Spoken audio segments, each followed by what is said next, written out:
ఇది కదా ఆఫర్ అంటే ఇప్పుడు ఎంత కొంటే అంత ఫ్రీ విఆర్ఆ fine silver jewellery Jubilee Hills check post Hyderabad. నమస్తే, నేను Keshav. Welcome to Suman TV. ఆంధ్రప్రదేశ్లో ఎమ్మెల్సీల హోరు ఎక్కువగా వినిపిస్తుంది. ఆల్రెడీ టీచర్స్ ఎమ్మెల్సీ, గ్రాడ్యుయేట్స్ ఎమ్మెల్సీకి సంబంధించి 3 నియోజకవర్గాల ఫలితాలు ఫైనల్ అయిపోయినాయి. వీటితో పాటు ఖాళీ అయినటువంటి 5 స్థానాల్లో ఎవరు వస్తారనే దాని మీద జోరుగా ఊహాగానాలు సాగుతున్నాయి. జనసేన పార్టీ నుంచి నాగబాబుకి లైన్ క్లియర్ అయింది. ఆయన మంత్రివర్గంలోకి వచ్చే అవకాశం కూడా ఉంది. మరి మిగిలిన 4 స్థానాల పరిస్థితి ఏంటి ఒకసారి విశ్లేషించేటువంటి ప్రయత్నం చేద్దాం. మనతో పాటు అనలిస్ట్ చంద్ర శ్రీనివాస్ గారు. నమస్కారం అండి. ఎమ్మెల్సీ సీట్ల హవా నడుస్తుంది. ఎందుకంటే కౌన్సిల్లో తెలుగుదేశం పార్టీకి లేదా కూటమికి బలం పెరగాలంటే ఇది చాలా అవసరం. సో టీచర్స్ ఎమ్మెల్సీ ఒకటే కోల్పోయారు పిఆర్టీయూకి, మిగతా 2 టీడీపీ అభ్యర్థులే గెలిచారు. సో అక్కడ ఒక 2 ప్లస్ అవుతుంది. ఇప్పుడు ఖాళీ అవుతున్నటువంటి 5 కూడా మళ్ళీ తెలుగుదేశం స్థానాలే. అంతే కదా. సో వీటిని ఒకటి జనసేన అంటున్నారు. 1+4 1+1+3 ఏం జరుగుతుంది అది? కరెక్టే. ఇప్పుడు చూస్తుంటే గాదే శ్రీనివాసులు కూడా బీజేపీ సపోర్ట్ చేసింది. అవును, జనసేన టీడీపీ సపోర్ట్ కాకపోతే ఎటు ఇదిలో ఉంది శ్రీనివాస్. అది కూటమికి ఫెయిల్యూర్ అనలేవు, సక్సెస్ అనలేవు. అదే అది రెండో ప్రాధాన్యత ఓట్లు ఆయన 730 కోట్లతో గెలిచాడు. ఇకపోతే ఆలపాటి రాజా 1,45,057 ఓట్లు, భారీ మెజారిటీ కూటమి విజయం. నా గ్రాడ్యుయేట్స్ లో అంత స్థాయి ఓటింగ్ రాదు, ఇంతవరకు లేదు. చంద్రబాబు నాయుడు గారు నా విజయానికి పవన్ కళ్యాణ్, లోకేష్ గారికి కారణం ప్రభుత్వ విధానాల వల్ల గెలవగలిగారని ఆలపాటి రాజా గారు. సరే, ఏదైనా కానీ పేరాబత్తుల రాజశేఖరం కూడా అక్కడ లీడ్లో ఉన్నాడు. ఈ సిచ్యువేషన్స్లో ఇప్పుడున్న ఖాళీలు భర్తీ చేయడం అనేది కత్తి మీద సాము లాంటిదే చంద్రబాబు నాయుడు గారికి, అటు పవన్ కళ్యాణ్ గారికి. ఒకవైపు ఆశావాహులు ఎక్కువ ఉన్నారు, పోస్టులు కొన్నే ఉన్నాయి. దీన్ని మరి ఎవరు ఒప్పించకుండా ఇబ్బంది లేకుండా చేయాలంటే ఎలా అనేది చూసుకుంటే, ఇప్పుడు పదవి రిటైర్ అవుతున్న వాళ్ళు కూడా ముఖ్యమైన వాళ్ళే ఉన్నారు. పరచూరు అశోక్ బాబు కానీ, యనమల రామకృష్ణుడు కానీ, వీళ్ళందరూ కీలకమైన పాత్ర పోషించారు మొన్నటి వరకు సభలో. అవును.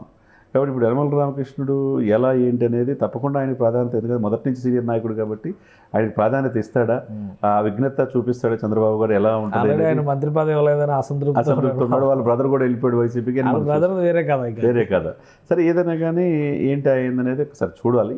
అదే సమయంలో వర్మ కూడా ఎప్పటి నుంచో ఎక్స్పెక్ట్ చేస్తాడు. వర్మకి ఇస్తారా ఈ సిచ్యువేషన్లో? అనవసరంగా జనసేనతో పవన్ కళ్యాణ్తో విభేదాలు పెట్టుకున్నారు చేతులారా, అది ఇస్తారా లేదో డౌటే. ఇకపోతే కన్ఫామ్గా మీరు అన్నట్టు నాగబాబు అనేది సీట్ కన్ఫామ్, మంత్రి పదవి కన్ఫామ్. అంటే ఎన్నాళ్ళలో వేచిన ఉదయంలాగా ఎన్నాళ్ళకి 5-4లో మొదటగా వివాదం లేకుండా నాగబాబుది కన్ఫామ్ అయిపోయింది.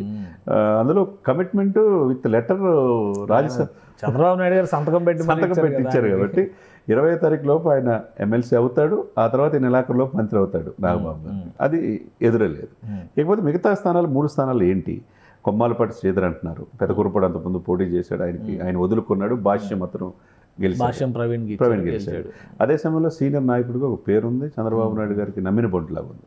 మరి అదే సామాజిక సమీకరణ చంద్రబాబు నాయుడు గారు ఎక్కువ ప్రాధాన్యత అది కూడా మనం చూడాలి. అదే సమయం ఆయన పేరు ఒకటి వినపడుతుంది. ఇకపోతే ఎప్పటి నుంచో పోటీ చేయకుండా ఎమ్మెల్యేనా లేకపోతే మచిలీపట్నం ఎంపీనా ఏదో ఒకటి విజయవాడ సెంటర్లో ఏదో ఇస్తా అని అనుకున్నారు. రాధా అయితే సాలిడ్గా పార్టీ తరఫున కూటమి తరఫున నిలబడ్డాడు కాబట్టి డెఫినెట్గా ఆయన ఇంటికి కూడా వెళ్ళాడు చంద్రబాబు నాయుడు గారు. వంగవీటి లోకేష్ గారు కూడా వెళ్ళాడు. ఆ యొక్క సామాజిక వర్గాన్ని ఈయన కనుక ఈకపోతే మళ్ళా అదేవిధంగా వాడుకోవడం వదిలేశారనే భావన ఉంటుంది. కాబట్టి డెఫినెట్గా వంగవీటి రంగా గారి కుమారుడుగా రాధా గారికి ఇచ్చే అవకాశం స్పష్టంగా కనపడుతుంది. కాబట్టి ఇక దేవినేని ఉమా అంటున్నారు, ఇప్పుడు ఇస్తారా, నెక్స్ట్ ఇస్తారా? మీరు అన్నట్టు సీనియర్స్ని ప్రాధాన్యతను కాదనకుండా యనమల రామకృష్ణుడు గారికి కనుక మళ్ళీ ఇస్తే మళ్ళీ వర్మ గారికి ఇచ్చే అవకాశం తక్కువ ఉంటుంది.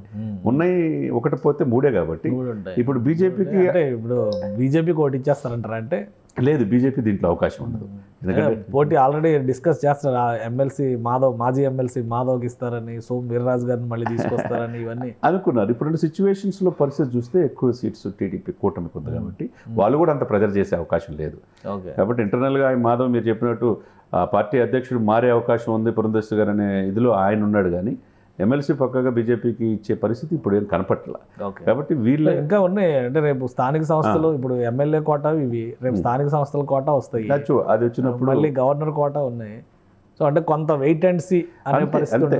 ఆ ప్రాధాన్యత క్రమంలో ఎవరైతే ఓర్పుగా పార్టీని దగ్గర నుంచి కూటమికి వివాదం కల్పించే వాళ్ళు, వివాదాస్పదం కాకుండా న్యూట్రల్ పర్సన్స్కి వివాద రహితులుగా పార్టీని నమ్ముకొని ఉన్న వాళ్ళకి ఈ యొక్క ఇదిలో 20వ తారీఖు లోపు ఈ నోటిఫికేషన్ ఆల్రెడీ ఇచ్చారు. ఎలక్షన్ కూడా కంప్లీట్ ప్రాసెస్ అంతా 20th లోపు అయిపోతుంది. బట్ ఆ అవకాశం 10వ తారీఖు కల్లా నామినేషన్ వేసుకోవాలి.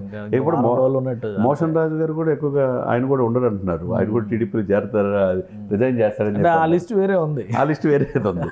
ఏదేమైనా కానీ ఇప్పుడు శాసన మండలిలో మాకు ఎదురే లేదనే పరిస్థితి నుంచి వైసీపీ కష్టకాలం కనపడుతుంది అనమాట. రాజ్యసభలో ఎలా జరిగిందో ఈక్వేషన్ సేమ్ అదే పరిస్థితి ఆంధ్రప్రదేశ్లో కనపడుతుంది. సో ఇది అందరిలో క్లారిటీ ఉన్నది ఒక నాగబాబు ఒక్కడికే ఎదురే లేదు.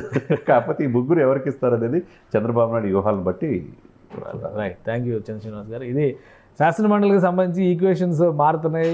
గ్రాడ్యుయేట్స్ కాన్స్టిట్యున్సీస్ రెండు తెలుగుదేశం కైవసం చేసుకుంది, పిఆర్టీయూ టీచర్స్ కాన్స్టిట్యున్సీలో గెలుచుకుంది. సో ఈ ఈక్వేషన్ ఇలా ఉంటే ఎమ్మెల్యే కోటాలో జరిగేటువంటి ఎమ్మెల్సీ ఎన్నికకి సంబంధించి తెలుగుదేశం పార్టీ వ్యూహాత్మకంగా వెళ్తుంది. నాగబాబుకి సీటు పక్కా అయింది. మిగతా 4 స్థానాలపైన కసరత్తు జరుగుతుంది. అలానే ఇప్పుడు జరగబోయేటువంటి స్థానిక సంస్థలకు సంబంధించినటువంటి ఎమ్మెల్సీ స్థానాల భర్తీ ఒకటి, అలానే గవర్నర్ కోటా భర్తీ ఒకటి. వీటిలో కూడా ఖాళీలు ఏర్పడతాయి. కొంతమంది ఉన్నవాళ్లే రాజీనామాలు చేసేటువంటి అవకాశాలు ఉన్నట్టుగా కూడా సంకేతాలు వస్తున్నాయి.